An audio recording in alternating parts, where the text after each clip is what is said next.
They say there is a special place in hell for women who betray their friends.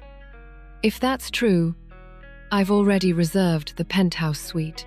My name is Elena, I'm 29, and I live in London, bouncing between a cramped flat in Hackney and an art studio in Brixton. For the last 10 years, my life revolved around Sophie. She was my person, my ride or die, the sister I never had. Sophie was the sun, bright, perfect, organized, the kind of girl who had a 5-year plan at age 22. I was the moon, a little darker, a little messier, always orbiting her stability. When she met James, a successful architect who designed glass towers in Canary Wharf, it made sense.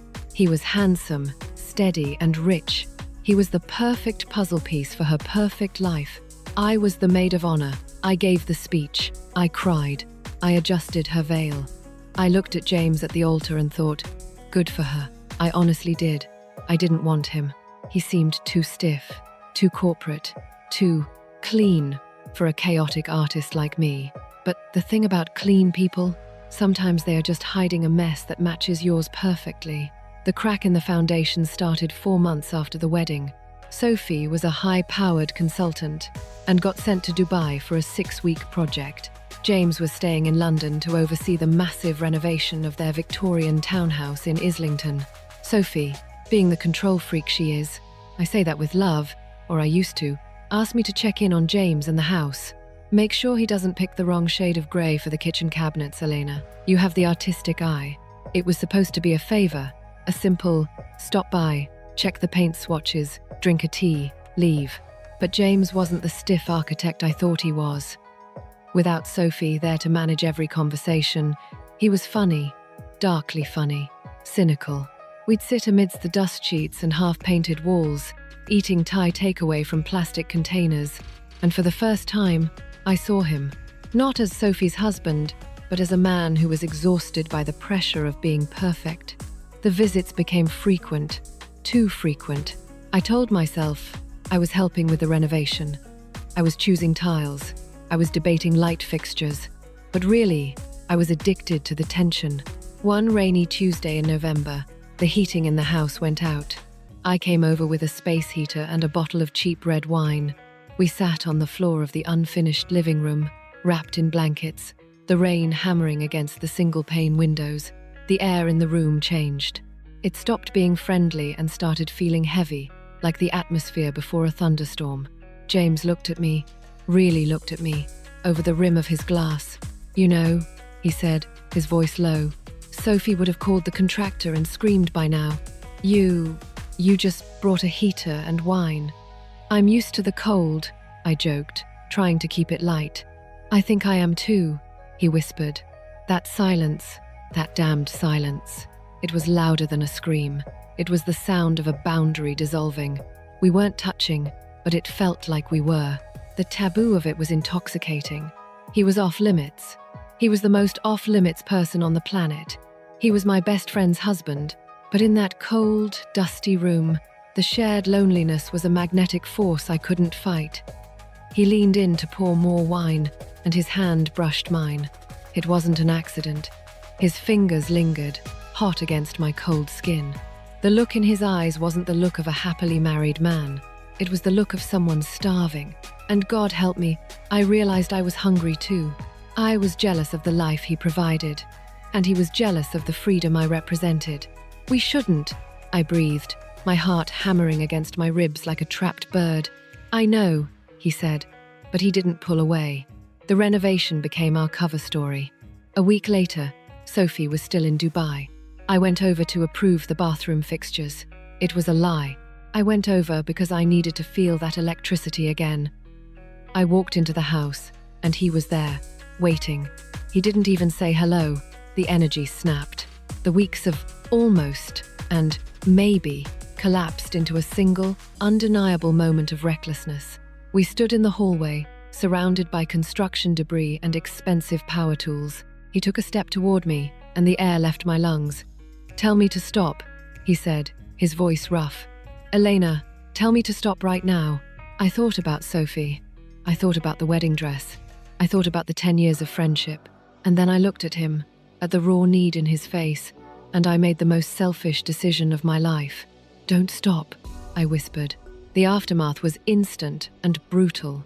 I woke up the next morning in the guest room. We hadn't dared go into the master bedroom even. We had limits, apparently. The construction crew was banging on the front door at 7 a.m. I had to sneak out the back garden gate like a thief. I walked to the tube station in the freezing London drizzle, shivering not from the cold, but from the realization of what I had done. I wasn't just a bad friend. I was a monster. I had taken a sledgehammer to the only pure relationship in my life. I sat on the train, surrounded by commuters, feeling like I had traitor tattooed across my forehead. I texted James, "We can never speak of this, ever." He replied instantly, "Agreed, but secrets like that don't stay buried. They rot." Sophie came back 2 weeks later. Seeing her was physical torture. We met for brunch in Notting Hill. She was glowing, tan from the Dubai sun, talking a mile a minute about the project and how much she missed James. She hugged me, a tight, genuine, sisterly hug. I felt like my skin was burning where she touched me. "James said you were a lifesaver with the house," she beamed, pouring me a mimosa. "He said he couldn't have finished the renovation without you. He said you guys really bonded." I almost choked on my drink. The word bonded felt like a knife. "Yeah," I managed to choke out. "Just painting and stuff." The guilt wasn't a wave. It was a constant, low-level nausea. I started avoiding her. I made up excuses about deadlines at the studio. I couldn't look her in the eye because every time I did, I saw James. I saw the way he looked at me in that dusty hallway. I saw the betrayal. But the worst part? The affair didn't stop. It became a sickness.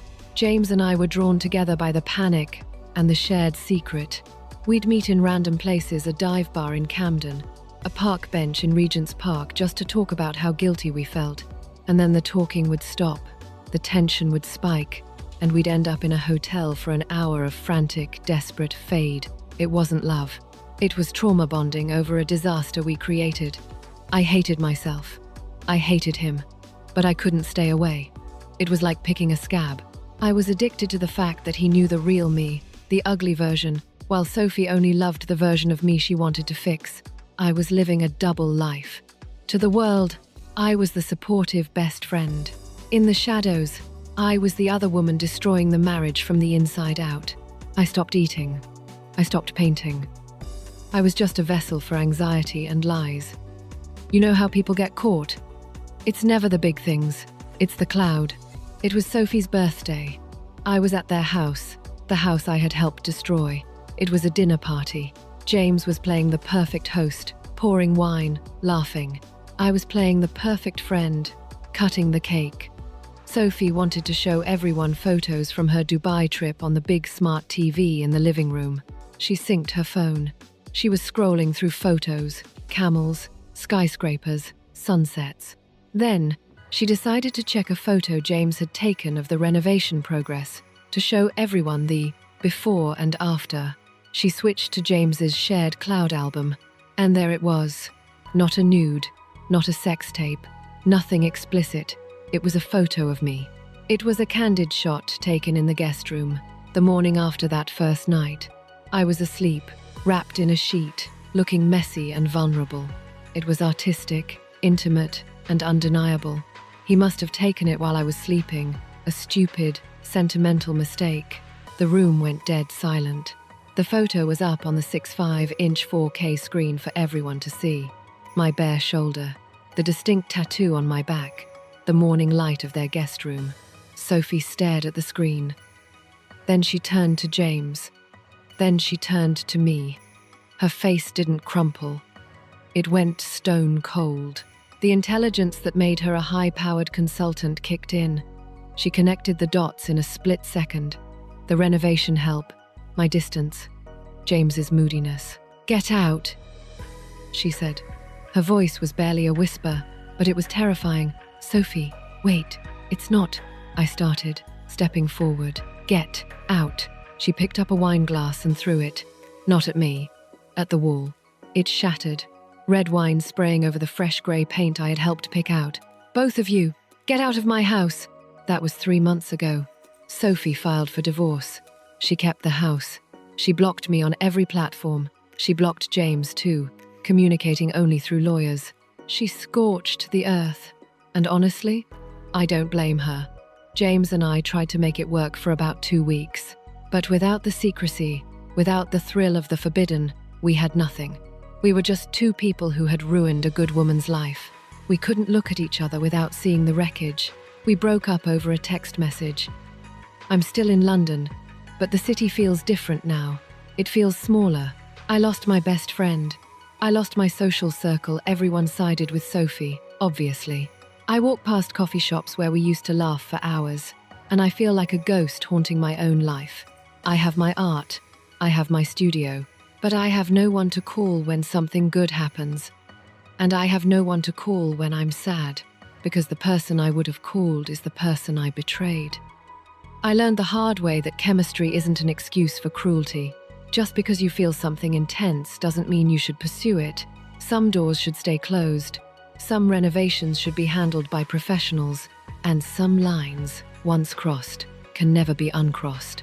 I was the maid of honor, and I burned the bride. That's a stain that never washes out. Is the person who cheats more responsible? Or is the best friend who betrays the girl code the bigger villain here? Who owes Sophie more loyalty? Do you believe that soulmates can meet at the wrong time?